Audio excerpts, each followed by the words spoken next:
It'll flash a little thing saying. Yeah. Okay.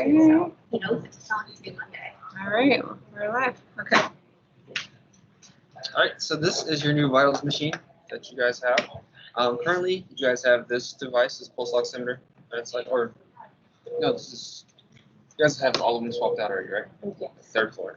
So this was the old pulse oximeter.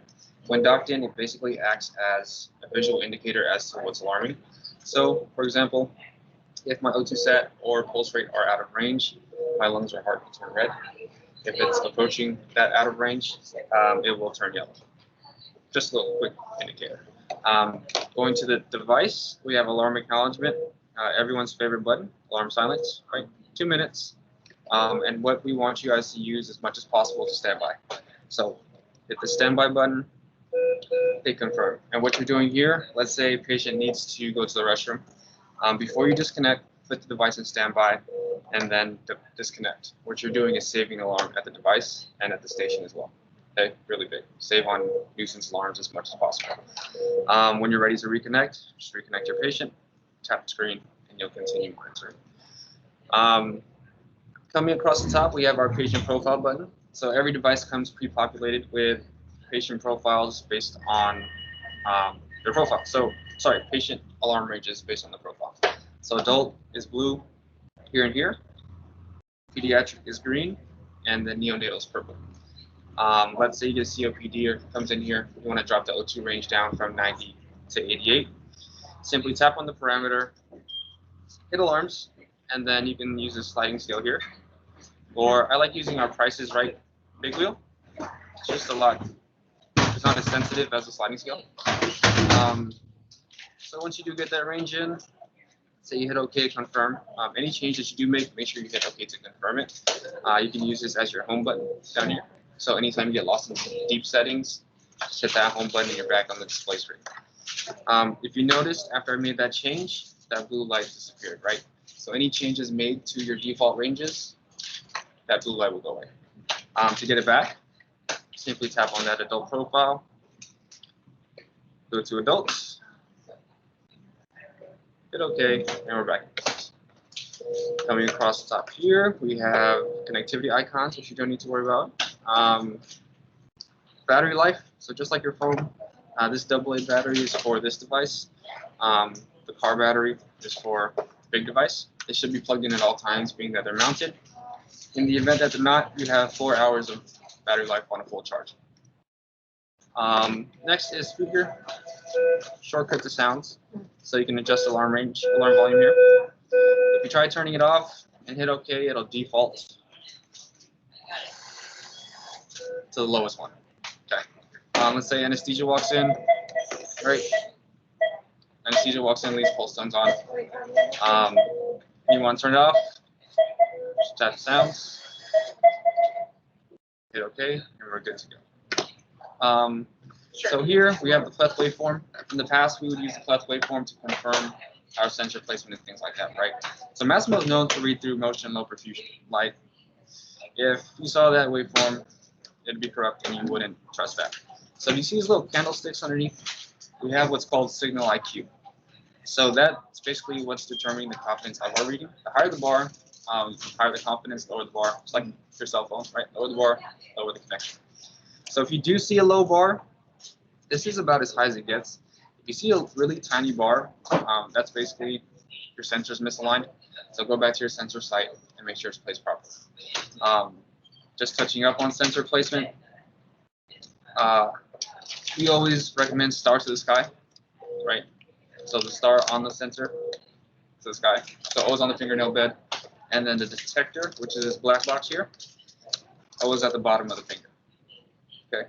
I know this is kind of weird, being lined up on the bottom of the finger, but this was designed 15 years ago and it was more engineer specific than clinician. Our newer cables do have the top, or the cable running along the top. Let's see. So we're familiar with O2 sat and pulse rate, right? Perfusion index, not so much. Basically, blood flow past the sensor. Nice non-invasive way to monitor that. Let's say you don't want to see that. Simply tap on the parameter, hold it, drag it down to the well. Okay. Coming down here, we have our vitals. So temperature, you can adjust your temperature site by tapping this box here. So oral, adult axillary. We also have feed axillary if you need that. But the way it works is, I'm sorry, you'll just take the temp probe here. Take your temp probe. Your temp probe cover should be docked in here as well. What you're waiting for is that beep, right? As you're waiting for that beep, you can put your temp probe cover on. But what that beep is doing, you're basically waiting for the temp probe to calibrate to room air temperature. And if you try taking a temperature before it calibrates, it's going to take you a really long time to get a temp reading. So wait for that calibration and then get your reading. It's been our most common question so far with vitals. Blood pressure, 2 ways to take it. Simply press play here. So that's your spot check. Stop that there. Or you can set intervals by hitting that drop-down menu. And you can schedule your time frames there. Anytime you make a change, hit OK to confirm. You can hit Start Auto from that screen or hit play button next to intervals. Okay. Let's say it's set in intervals, you get your first reading. If someone comes along and presses the spot check button, it'll cancel out the intervals and you'll have to reset it again. After 10 minutes, your readings will disappear from this part here. To get that reading back, it'll show up as a dot on the screen. You'll just tap and drag to any time frame that you need. Is that the only way to go back to previous blood pressure readings? Yeah, we have requested tabular views to make it easier to read, but unfortunately, all they're giving us right now is this. So you can adjust from 10 minutes by tapping that time frame there, all the way up to 96 hours by tapping. Coming back up to this menu here. So what you're currently looking at is our trend view. You can switch it to what we call the Tesla view. It's a lot easier to read, right? Tesla view. And then this third box here is very important. So in the event that you have a patient with very low perfusion and you can't get a reading on the fingers or toes, where do you guys usually go? Ears, right? These sensors are not FDA approved for the ear. We do have specialty sensors for that. I know in certain situations you just need a number, but most of the time you're going to get a false high on that ear. So prior to going straight to the ear, utilize what we call max sensitivity. This third box here, you can adjust the sensor sensitivity. Going from normal to max, you have the ability to pick up a perfusion index of down to 0.02, so very, very, very low. Basically what it does is strengthens the beam in a sense, and if that sensor were to fall off, it's so strong it picks up on the pulse tones of the lights, giving you a ghost reading, right? It'll just take the device a little longer to detect that the probe is off versus our normal probe. And that's pretty much it. I mean, once they're already connected to your safety net.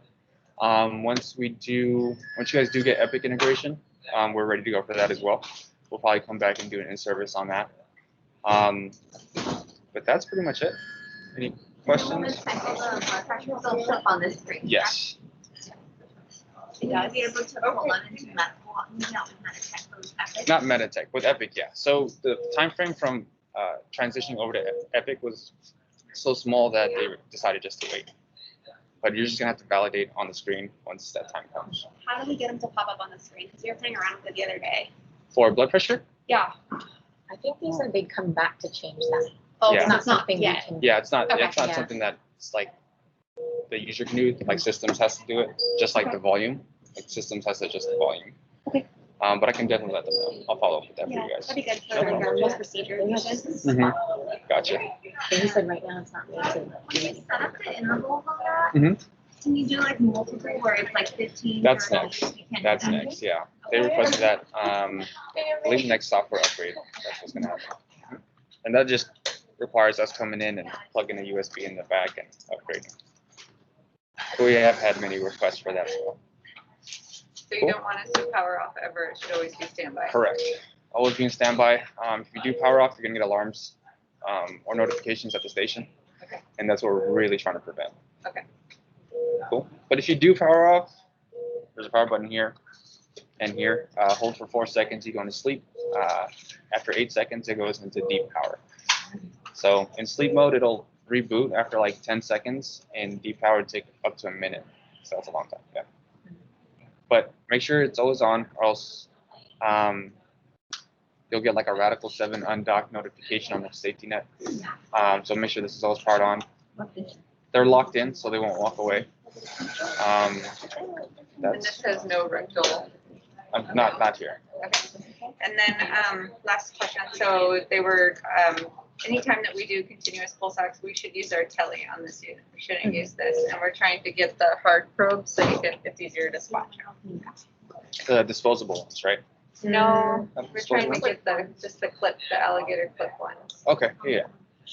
Reusable. I'm so sorry. Yeah. Not disposable. Reusable. Yeah. Yeah, because if we have continuous pulse ox, we don't want to tether them to the bed or to the monitor, so Right. we should use our tele box as pulse ox. Any other questions? That's pretty much it. Thank you so That's much the only thing I'm for looking Thank at. you. your time. I don't think you tell him about it. We have one that the temperature doesn't work. I can look at it. Yeah. See what's wrong. Okay, yes. Which he's in room? the meeting right now. Which room is that in? Room 6, all the way in the corner.